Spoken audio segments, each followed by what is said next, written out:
playground type situation, not so much a specific, what do I want to say, specific individuals. It can be like a instance or something out there that's going on in the playground. Like there's so-and-so, there's this club going on, we get that a lot, those kind of things. But then we also get big things that, we need to watch out for so-and-so, they have suicidal thoughts. Those are things that you need to pay attention to. So that's how it works. And we're right now, I was hoping to have it up and running tonight for you, but they're having a hard time securing the number. I wanted to try to make it catchy of sorts. It's not a happy thing, but it'd be easier if you could remember, not have to look it up. So I was trying to do 947 CARE. And we're trying to get those 4 digits, but they're, I don't know, some kind of thing with the phone company. They're arguing it right now. So I sent another email today, hoping to get it by the end of this week. Once that happens, I'll share that with the action group and put it on all the Facebook pages, the websites, and we'll have them share it also with the students during the school day. I think it's a really good idea. I know that Dr. Hill was super excited about it when we heard about it, and I think this new phone system really enables us to do it. It is all going to go to one person, one very lucky person's voicemail, and they get to check it. And she's super excited. But it will be checked on a regular basis. Yes. And the other resource we have available to us, and we've had this for the start of the second year I was here, so the last 7 years, Children's Advantage, which is a counseling agency in Ravenna, they do a co-op with us where they send us one of their clinical counselors once a week for, depends on funding. Last year we only had 4 hours, past years we had 6. So 4 to 6 hours a week. And teachers can refer kids for that. Parents can come in and ask for the referral form if they want their child to see a clinical counselor. It's free. The counselor sees the child for 4 to 6 sessions. After those sessions are finished, they contact the parent, and if they feel further counseling is going to be beneficial, they'll recommend that, and they work with you on a sliding scale of the agency. If they feel they've addressed the problem in those 4 to 6 sessions, then they'll let you know that as well. But they will give you feedback at the end to let you know how that went. And they should call me, they usually call me first, second week of school, so we should have that up and running by next week. And they committed to 4 hours again. The contract will be board approved next week at the Thursday board meeting. Last year the dog was full. She was to the point we went every other week. Yeah, we did. We had so many kids. But sometimes it's just a matter of, again, back to my middle school kids, even though I'm not a teacher, sometimes they're hesitant to talk to me. Any staff member that's here about really delicate things, whereas this lady is a stranger, she's in once a week and then she goes away. So that sometimes she can get more out of them than what they'll give any of us here. So, and it's a good resource to have. So we just don't know what, I guess it was disheartening to realize firsthand what so many of them are carrying with them when they come into the school doors. So, I kind of view it as just going, if your knee hurts, you go to the doctor. If you have something going on mentally, it's the same thing. And sometimes there's a stigma in culture and society that if you're going to get mental health help, that you're somehow labeled or crazy or whatever. Yeah. I've seen great things come out of this program firsthand. I've seen a great need for it. It could be as small as I'm perceiving that mom is picking on me every day because she's doing A, B, and C. Right. To as drastic as a family member just died or committed suicide, or there's a divorce, or there's just lots of baggage that we're carrying, and this service is one of many that can kind of support that.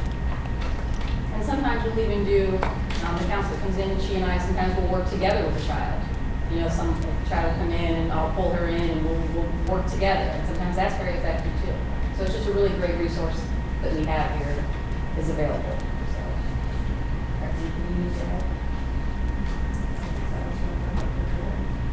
oh yeah, character ed. We started that this week too.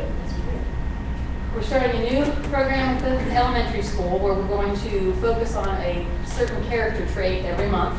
September is respect. So today I went into kindergarten. Kindergarten teachers should be paid double. That's all I'm going to say. Kindergarten, first grade, I went into their rooms today. We had a little mini lesson on character and respect, and we talked about how this program is going to work. And we're also introducing something called Viking Pride Cards, which Sandell brought with her from where she came, where we're going to, it's kind of like a caught being good kind of program. Kids are out in the hall or on the playground in the classroom and they demonstrate one of the character traits that we're looking at. We can hand them this Viking Pride card. We hang it up, make sure I have this right. We take it to the office, we hang it up in the windows in the office so everybody in school can see how wonderful they are. Then at the end of the month, we have a drawing. Pull one from each grade.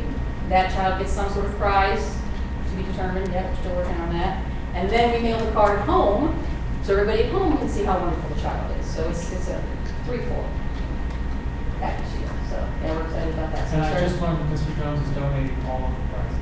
Yes, yes. Way to go, Mr. Joe. Do what?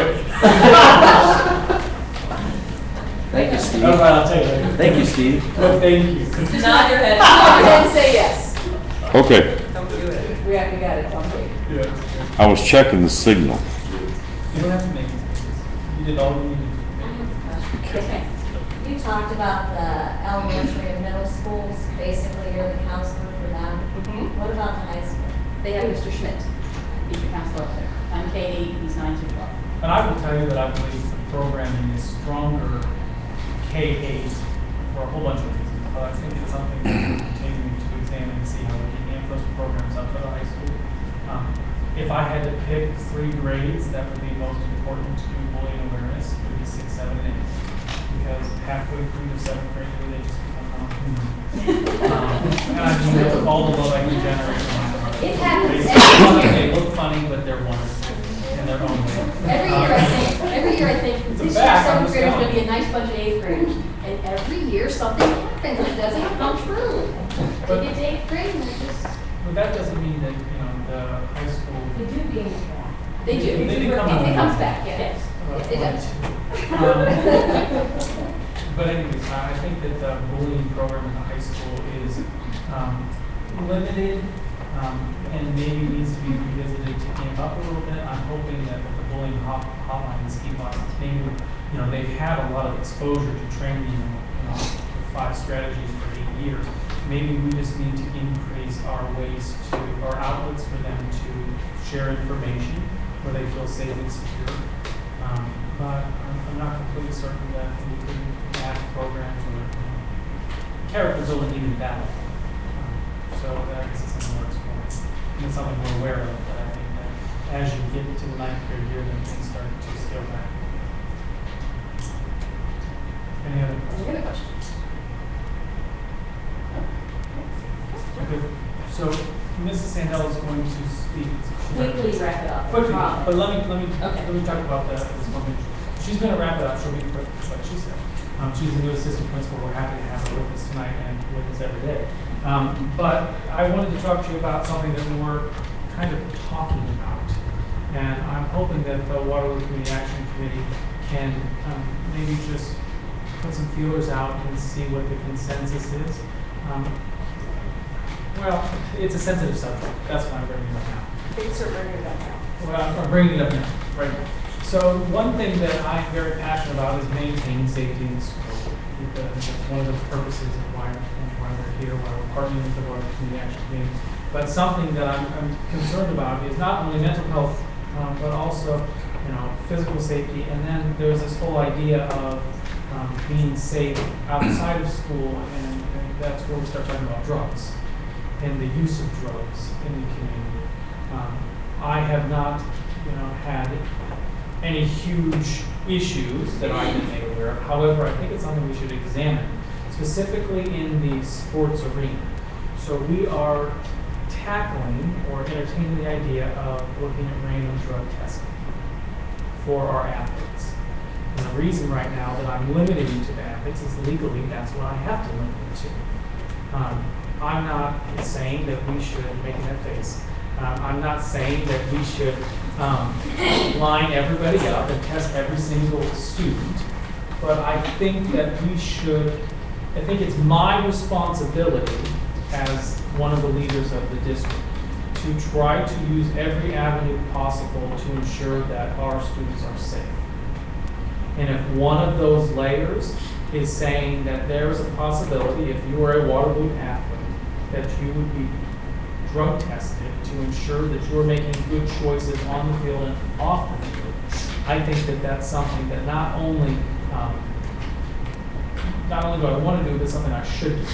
Because if something happens to an athlete on the field and they drop over dead, and we get the results back from an autopsy, God forbid, and they were using some illegal substance, and I speculated that somewhere, maybe in Waterloo, there was somebody using something they shouldn't be using, then I don't know that I could sleep.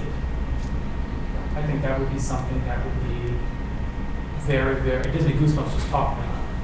So if this is another layer of protection, this is a safety need, I think it's something that we should at least entertain.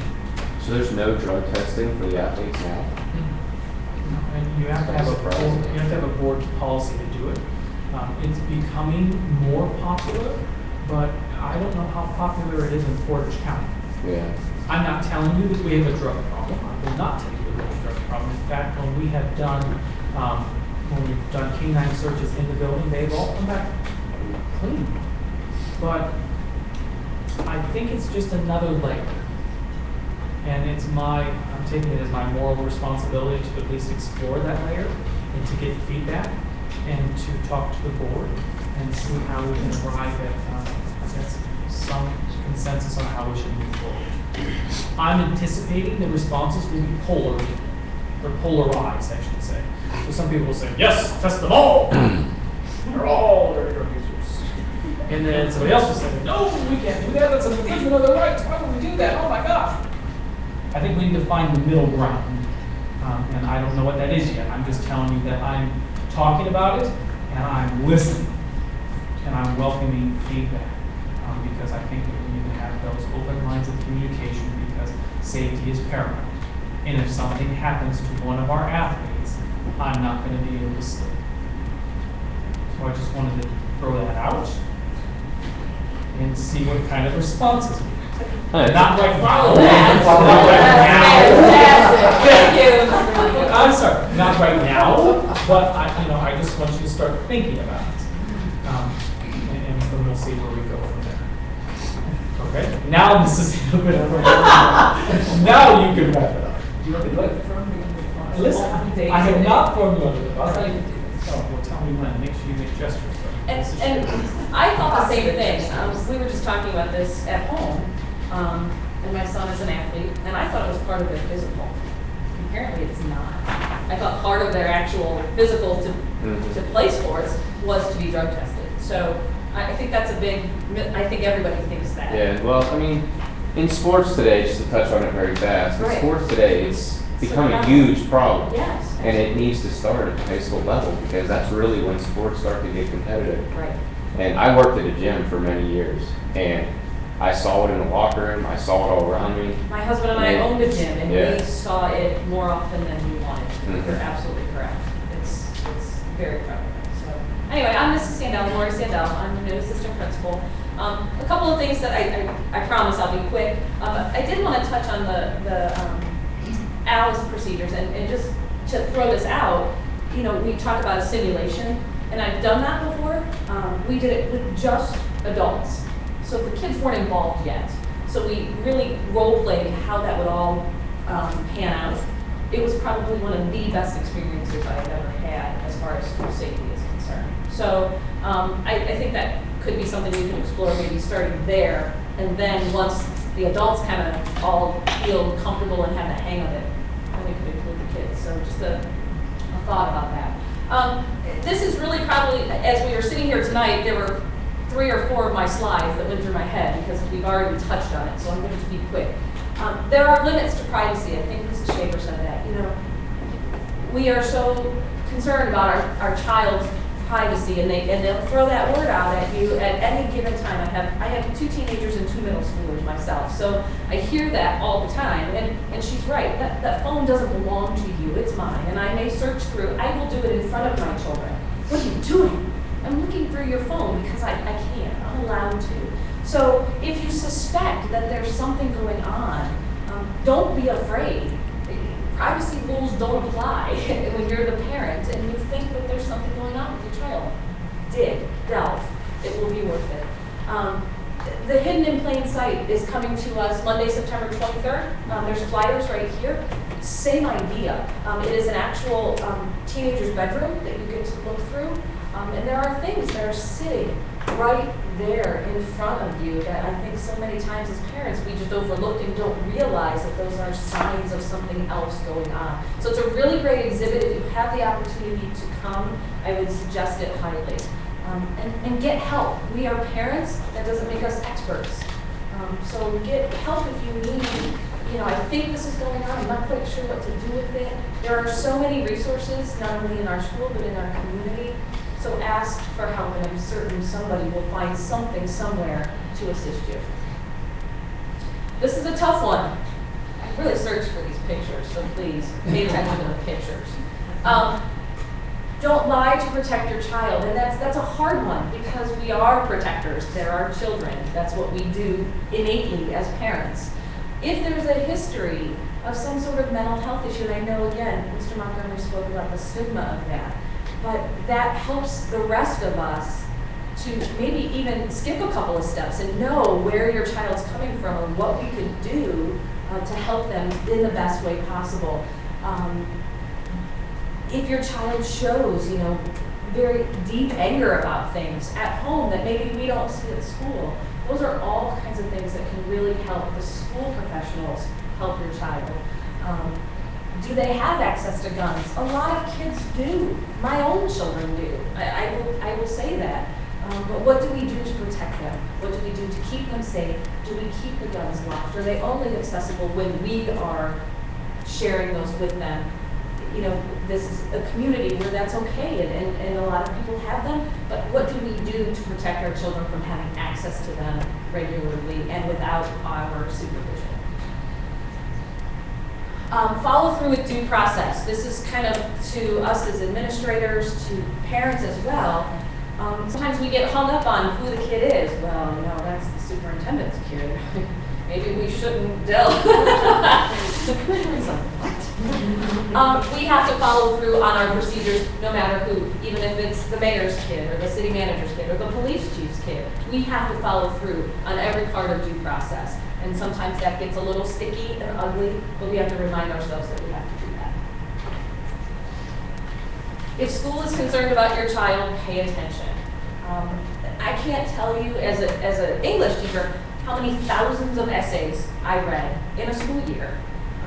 Paragraphs or things about their summer, or things about what they did over winter break, things like that. And you'd be amazed how telling some of those things are. So if a teacher calls you and says, I just wanted to share with you this paragraph that I read, I'm kind of concerned about it, pay attention to that because we see so many examples. If something red flags us and jumps out at us, it's because there's a reason for it. And if we call you, it's because we're concerned. So take those kinds of things seriously. There is all kinds of research about previous school violence issues and things that have happened where there were telltale signs all along. There were writings, there were plans, there were videos, there were practices.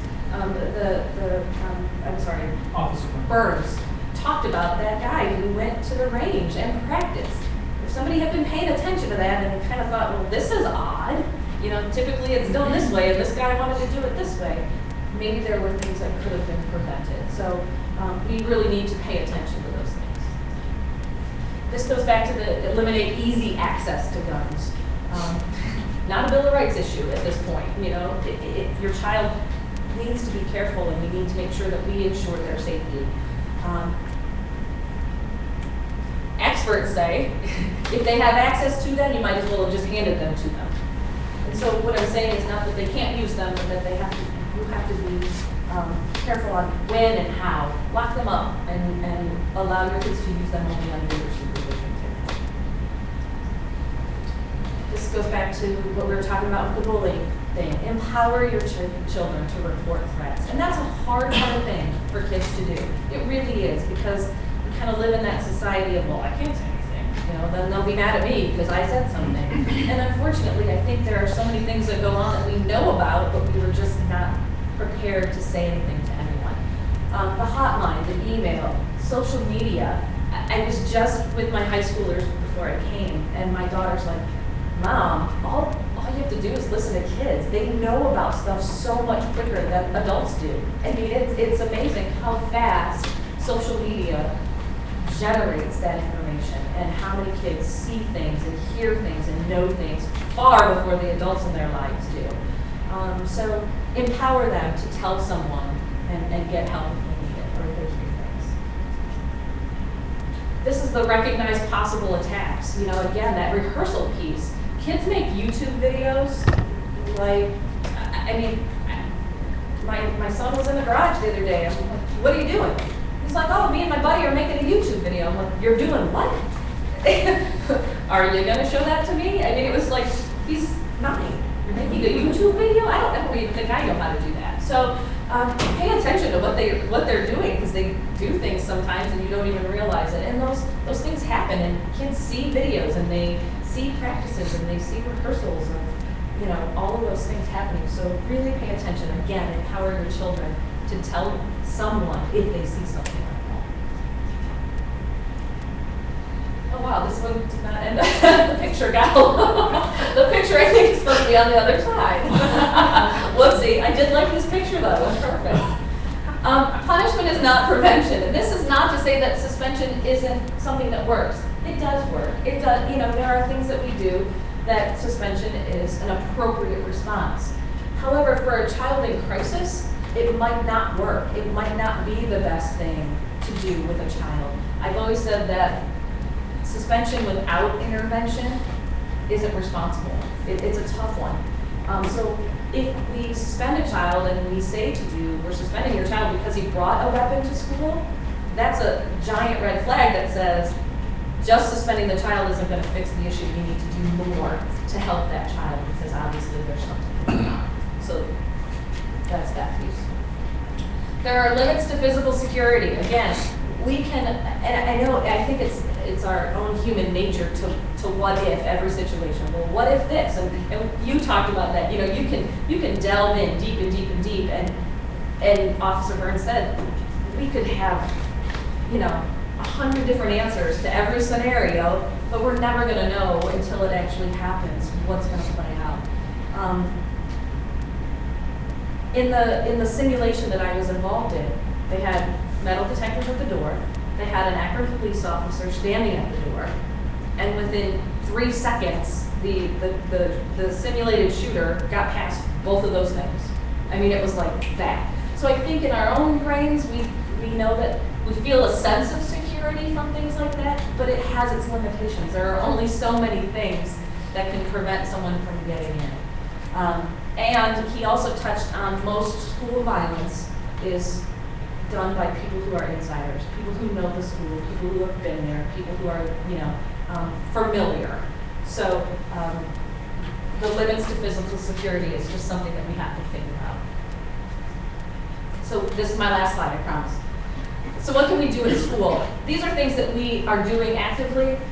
Transitions, you know, that seems to be the time where things kind of are loosey-goosey, and those are the times that we have to really pay attention. Reduce crowding. We work on, you know, how do we have the least amount of kids transitioning in the halls at the same time. Increase supervision. Procedures for those downtimes. Empower our students, the ski boxes, the adults, the hotlines, the Alice exercises. Those are all ways we can empower our students.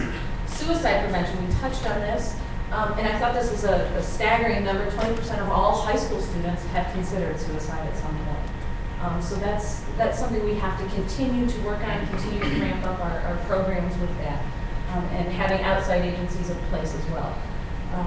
And over 80% of people who commit school violence report being victims of bullying themselves. We talked about that as well. So what can we do to recognize, stop, and prevent those incidents from happening here at our school? I think that's it. Thank you. Thanks for listening. I appreciate it. Any questions? Okay, I want to thank everybody for coming tonight. I'm Tim Moore, president of WCAC. Just as a reminder, we have an event coming up that's sponsored by the Bath and Copley Police Departments. It's called Hidden in Plain Sight. It is a full simulation. They're going to set up in the cafeteria with a child's bedroom with over 150 items out there that we normally would walk by. And they were going to pick out and show you what can be in the kid's bedroom. It is for adults only. We will have child care available on site. Pass the word, it is free, they're doing this for free. So I think it's gonna be really, really interesting, so. And just so you know, you walk through the bedroom, and then they do a question and answer session with the police officers at the end, so they kind of give you the things you should have seen and Right. and what to expect. And our Portage County Sheriff's Office Department's gonna be involved with this as well, so I think it's gonna be really interesting. I'm kind of excited for them to come here, so pass that along, okay? Thank you. Thank you, everyone.